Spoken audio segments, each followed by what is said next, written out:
Olá, eu sou o Arthur do Pronto para Investir e no vídeo de hoje vou te falar sobre alguns setores na Bolsa de Valores que eu particularmente não gosto e que eu acredito que você pode tomar um cuidado a mais na hora de selecionar ações para sua carteira de investimentos. Então, quando a gente fala de investimentos, é óbvio que a gente está falando aqui de investimentos que a gente vai fazer de forma diversificada, mas dentre esses setores que estão negociados na Bolsa de Valores, existem alguns setores que são conhecidos como cíclicos e alguns setores que são conhecidos como não cíclicos. E no vídeo de hoje vou falar um pouco mais sobre os setores cíclicos e quais são os cuidados que você deve ter aí ao investir em um setor dessa forma. Então, se você ainda não conhece esse canal, eu sempre gosto de falar que a segurança é muito importante nos investimentos. E mesmo que a gente esteja falando aqui hoje sobre Bolsa de Valores, eu não gosto de deixar a segurança de lado. Então eu gosto de investir em empresas que, para mim, são mais seguras que as demais empresas listadas na Bolsa.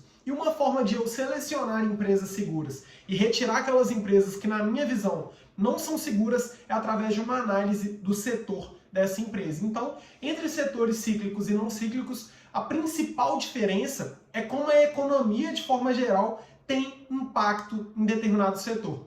Quando a gente fala de um setor como o setor de energia elétrica, por exemplo, não importa muito se estamos vivendo em crise ou não, as pessoas não vão deixar de ter demanda por energia elétrica. Então este é um setor que costuma ser não cíclico, ou seja, caso haja grandes variações na economia, provavelmente empresas de energia elétrica não serão impactadas da mesma forma que empresas cíclicas. Vivendo num ambiente de incerteza e sob uma pandemia como a que a gente está vivendo agora, eu acho que fica muito mais fácil de você visualizar setores que são muito impactados quando a economia não vai bem.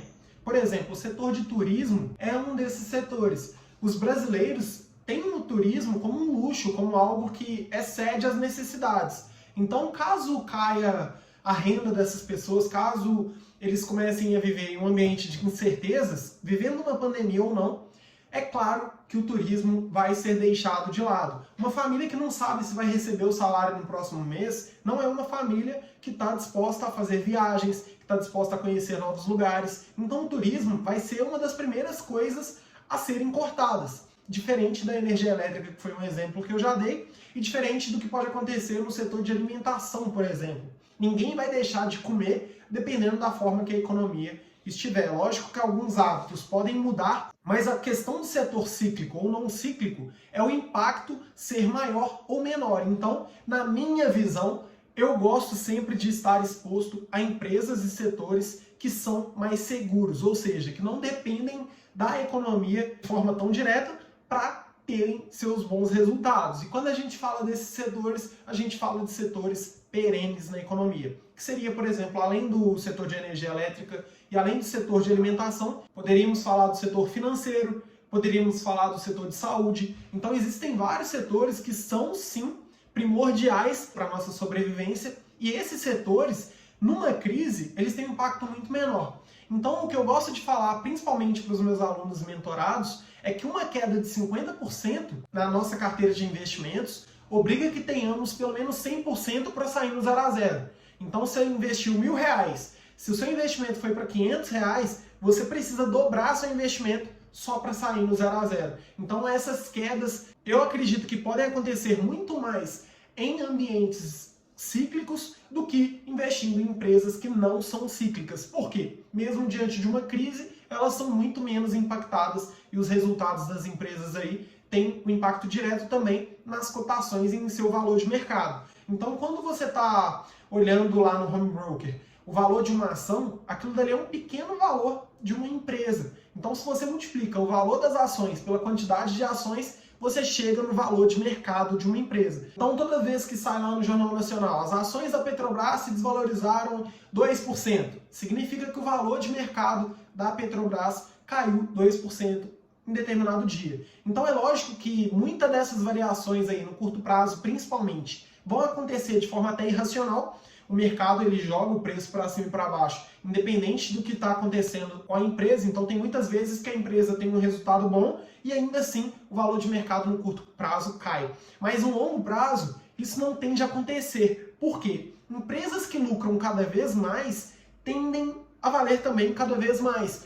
A cotação de uma empresa, o seu valor de mercado, segue o lucro que essa empresa está tendo. Então, em outro vídeo eu falei até do Nubank, que é uma empresa que tem um prejuízo muito alto. Se eu não me engano, no ano passado foram mais de 300 milhões em prejuízo e ainda assim vale mais de 10 bilhões de dólares. Ou seja, além do lucro que a empresa tem, o Nubank hoje não está tendo lucro, mas existe uma expectativa de lucro futura nessa empresa e por isso que ela vale tanto. Então você pega a Amazon, por exemplo, é um outro exemplo de uma empresa que não é a que mais lucra, mas é uma das que mais valem aí quando a gente analisa os valores de mercado. E isso acontece pela expectativa de lucros no futuro. Então é lógico que isso tem um impacto também, mas quando acontece uma recessão na economia, quando a gente vive um ambiente de incertezas, as empresas cíclicas são muito mais difíceis de serem analisadas ou do mercado prever o resultado futuro, porque elas dependem muito da economia. Então hoje, por exemplo, a gente vive um ambiente de pandemia, não se sabe quando que os voos vão voltar ao normal, não se sabe quando que o turismo vai voltar ao normal, não se sabe qual será o impacto dessa crise nas empresas desses setores, e isso pode dificultar muito mais a previsão do mercado em cima dessa empresa. Então talvez a oscilação aí pode ser até irracional, mas eu particularmente prefiro estar exposto a setores que são mais seguros. Ou seja, setores que, independente da crise, vão continuar sendo necessários para a nossa sobrevivência, e alguns desses setores eu até já te citei aqui. Então, setores cíclicos são aqueles setores que têm um impacto direto da economia. Então, a taxa de juros variou, pode ter um impacto na empresa, o câmbio variou, pode ter um impacto na empresa. Se o PIB da economia estava previsto em um valor X e agora está previsto em outro valor Y, pode ter um impacto na empresa. O valor da inflação pode ter um impacto na empresa. Tudo que acontece na economia tem um impacto muito mais direto nas empresas cíclicas do que nas empresas que não são cíclicas. E é por esse motivo que eu prefiro escolher empresas mais resilientes e que têm um impacto menor quando acontecem recessões como é que a gente provavelmente vai viver daqui para frente. Então não é por causa desse momento, eu sempre gostei de empresas que não dependem do que acontece na economia, até porque eu acho que é mais fácil de ter uma visão do que essas empresas podem entregar no futuro. Como eu falei no começo do vídeo, a diversificação é algo que não tem como você fugir. Se você vai investir na Bolsa de Valores ou mesmo em outros investimentos, você precisa diversificar. Tanto pelos objetivos que você tem, quanto principalmente pela segurança que você busca. Não tem como ter garantia de que uma empresa vai ter bons resultados no futuro. Caso contrário, a pessoa venderia a casa dela e colocaria naquela empresa. Então, como eu falei com o Kaique numa mentoria que eu dei na semana passada, mesmo a Apple pode vir a quebrar. Não se sabe o que pode acontecer no mercado. Uma tecnologia nova pode aparecer, um concorrente pode aparecer, dominar o mercado, a própria empresa pode tomar uma sequência de decisões ruins aí. E algo que é pouco provável pode vir a acontecer. Não existe nenhuma garantia de que essa empresa vai continuar sendo líder em seu mercado para sempre.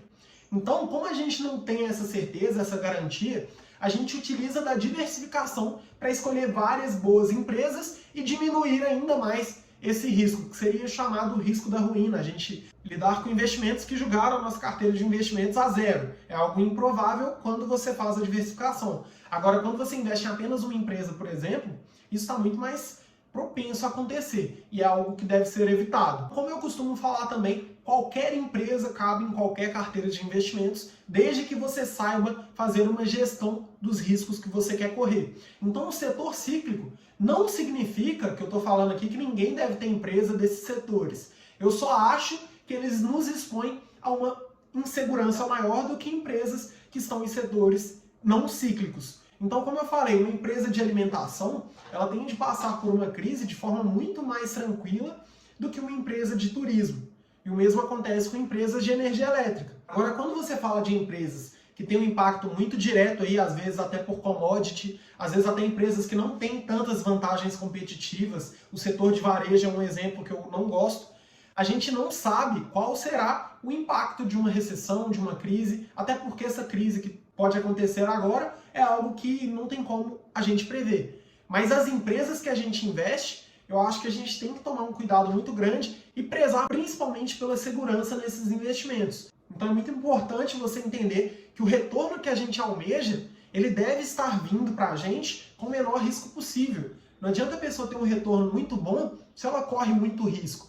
Afinal, se ela ficar tomando essas decisões de forma contínua, alguma hora isso vai dar errado. Então existem riscos que eu acho que a gente não deve correr. E as empresas cíclicas, por exemplo, podem aumentar o risco da sua carteira aí, principalmente em momentos como o que a gente vai passar daqui para frente. Eu gosto sempre de empresas seguras, empresas que têm baixo endividamento, empresas que têm lucros e empresas que têm vantagens competitivas em seus mercados. E para mim, o setor é sim uma grande forma de você avaliar empresas que tendem a ter um resultado melhor no futuro e ainda que não tenham um resultado melhor, que seja um resultado com um risco muito menor, porque o risco para mim importa. Então, empresas cíclicas são aquelas que têm um impacto direto na economia e já que como empreendedor, como empresário, eu vou ter impacto nos meus negócios por causa da economia, os meus investimentos eu trato de forma muito mais segura. E eu acho que você também deveria ter uma visão mais de ir pela segurança do que ir pelos resultados que você pode ter. Então, além de procurar boas empresas, procure também bons setores. E é lógico que a sua visão vai ser completamente diferente da minha. Talvez o que eu considero aí um setor arriscado para você pode ser um ótimo setor. Cada um toma as ações aqui de acordo com o risco que deseja correr e de acordo também com a visão que a gente tem sobre o mercado. Mas eu acho que é muito importante você entender esse conceito de empresas cíclicas para conseguir diminuir o impacto da sua carteira em momentos de incertezas, em momentos de crises, em momentos como o que eu acredito que a gente vai viver daqui para frente. Então, se você ainda não se inscreveu aqui no canal, inscreva-se aqui embaixo, ative as notificações, me conta aí nos comentários se você também concorda comigo que a gente deve evitar setores cíclicos, dar uma exposição menor a esses setores, ou você acha que isso não tem problema e que vale a pena boas empresas independente do setor. Comenta aqui embaixo a sua opinião, fique à vontade para fazer sugestões. Para quem não sabe, eu estou fazendo aí 90 vídeos em 90 dias e esse, se eu não me engano, é o 18º, então eu estou seguindo forte no desafio que eu mesmo criei para mim. E é um prazer ter você comigo aqui até o final deste vídeo. Muito obrigado pela audiência e a gente se vê no próximo vídeo. Valeu!